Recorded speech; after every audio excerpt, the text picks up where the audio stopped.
Ambassador, para lang po malinaw sa ating mga kababayan, ano po talaga ngayon ang status itong panukalang batas dyan sa Amerika na sinasabing magtatapos na daw po ang dual citizenship?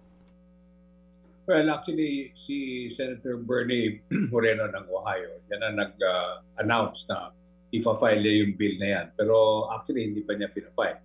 Marami kaming kausap sa US Congress at wala pa naman lumalabas na resolution or a bill that is being filed by the senator from Ohio.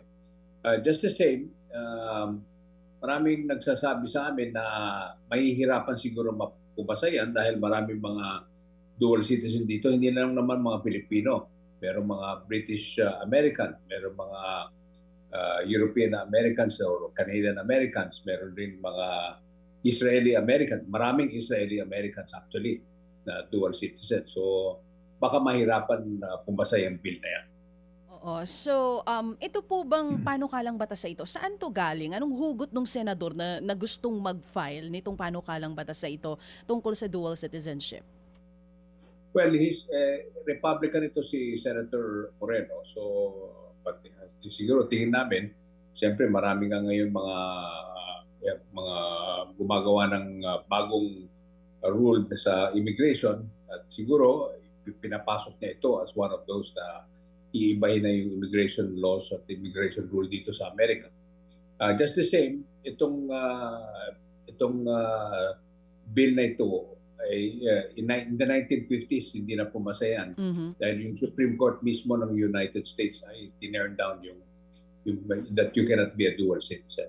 Sabi nyo nga po kanina, sa ngayon hindi pa naman niya ifina-file, pero para lang po sa kaalaman din namin dito no sa Pilipinas na hindi masyadong pamilyar kung gaano kahaba yung timeline, hindi pa natin sure kung papasa siya, pero just in case ma-file po ito, gaano katagal kung sakali man na umayon at pagkasunduan nila na talagang maisabatas ito, gaano katagal for it to take effect and to be a law? Well, definitely, it will take at least a minimum of 6 months to 1 year before this bill. Kasi yan, that the filing will be done. Of course, there will be a lot of debate in the U.S. Congress. And then it will be the Senate that will be, the Senate, of course, will pass it, but it has to go down to the U.S. Congress for resolution, or at the same time, debates will be done in the U.S. Congress. So depende yan kung where the wind blows. Alam mo, next year is a mid-year election dito sa Amerika.